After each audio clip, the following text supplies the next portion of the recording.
This is the video for 7.3, and we are talking about what to do when you are taking a power to a power. So this is the next rule that you need to write down and memorize. Whenever you are taking a power to a power, you multiply the exponents together. So for example, if I have n to the 4th power raised to the 7th power, that is the same thing as saying n to the 28th power, because 4 times 7 is 28. But let me make sure that you understand why.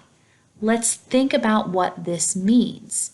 N to the 4th power raised to the 7th power means I am multiplying n to the 4th by itself 7 times. So you can see what happens when I multiply n to the 4th by itself 7 times. How many total n's do I have? I have 28 total n's. So that's why this rule exists. That's why it works. So again, pause the video and write this down, and you do need to memorize this. So on the next example, x to the 2/3 power raised to the 1/2 power, whenever you are taking a power to a power, you need to multiply the exponents together. And when I do so, I get x to the 2/6 power, which reduces to x to the 1/3 power. And then remember what this means. This means the third root of x. Go ahead and hit pause and work out these 4 on your own practice problems.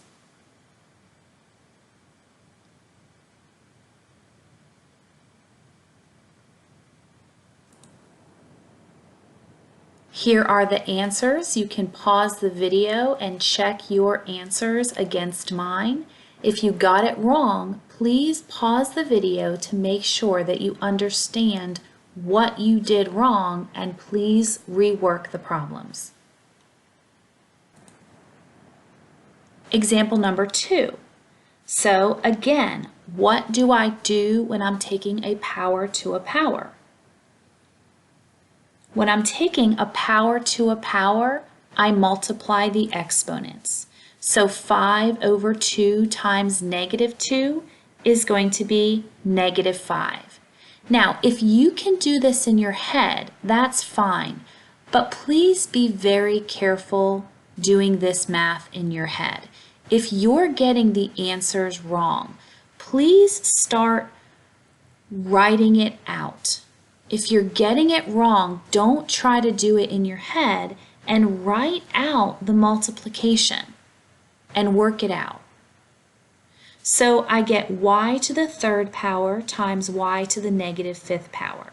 Okay, well now you need to think back to the other day, and you need to remember, what do I do when I'm multiplying powers that have the same base? When I'm multiplying powers that have the same base, I need to add the exponents together. So 3 plus -5 is -2. So this is the same thing as y to the -2nd power. And then I need to remember, what do I do when I have a negative exponent? So I need to rewrite it, and that's my final answer. So there is a lot you need to memorize. Whenever you're taking a power to a power, you multiply the exponents together. And whenever you are multiplying powers that have the same base, you're adding the exponents together. Now go ahead and hit pause and work out these 3 on your own practice problems.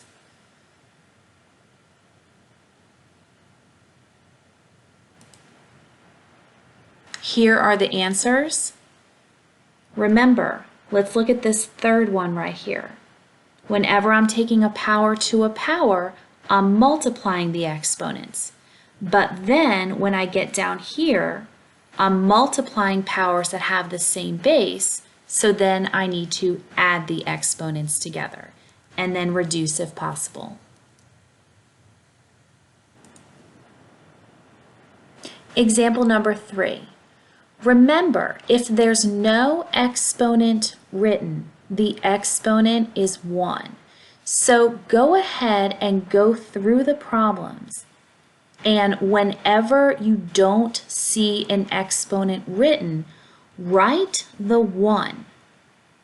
Because look at what happens in this situation. This is saying I have to take the entire thing to the third power. So that means I need to distribute this exponent to every exponent that's inside the parentheses. So this right here becomes a 5 because 1/2 times 10 is 5. And then once I take this exponent and I distribute it to every single exponent that's inside the parentheses, this is what I get. So pause the video and make sure that you understand how I went from here to here.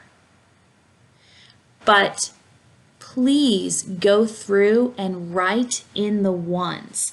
If there's nothing there, the exponent is a 1. So this ends up being 3 times 1. So it ends up being 4 to the third. And I need to do that for each exponent. 3 times 1 is 3. And then over here, 3 times 1 again is 3. And then 3 times -2 over 3 is -2. Then what do? Well, 4 to the third power is 64. And then I can combine n to the fifth and n to the -2nd, which ends up being n to the third. So work that problem out with me and pause the video and make sure that you understand what I did step by step, because these can get complicated and they can get confusing. But with practice, I promise you will get better. Hit pause and work out these 3 practice problems.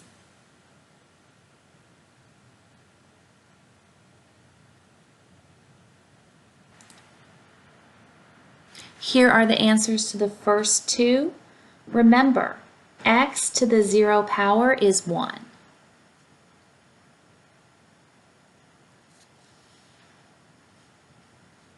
And then here's the answer to the last one. I want to make sure that you fully understand why I'm taking this 3 and I'm distributing it to each exponent inside the parentheses.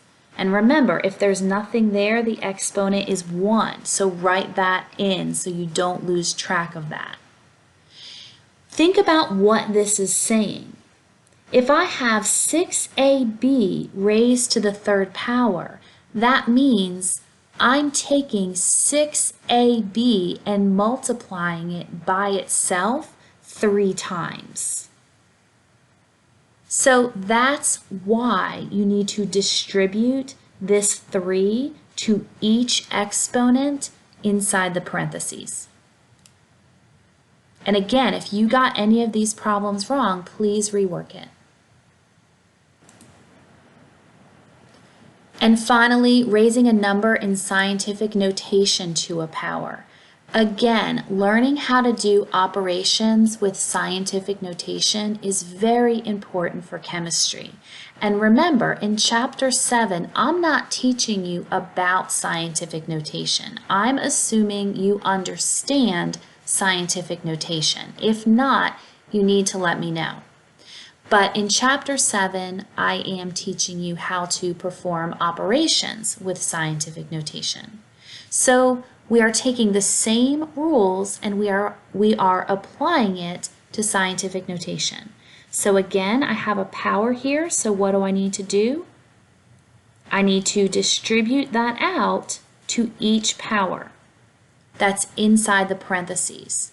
I need to multiply this exponent by each exponent that's inside the parentheses. If there's no exponent written, the exponent is 1. So I need to distribute this, and I need to say 1 times 2 and 3 times 2.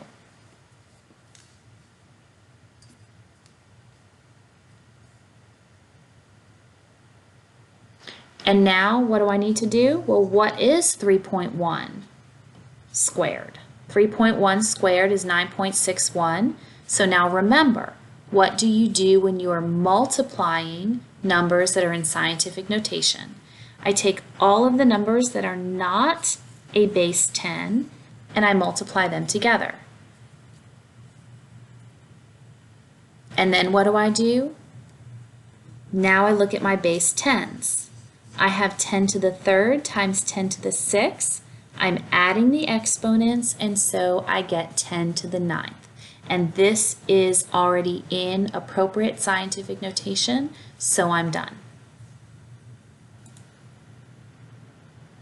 Go ahead and hit pause and work this one out.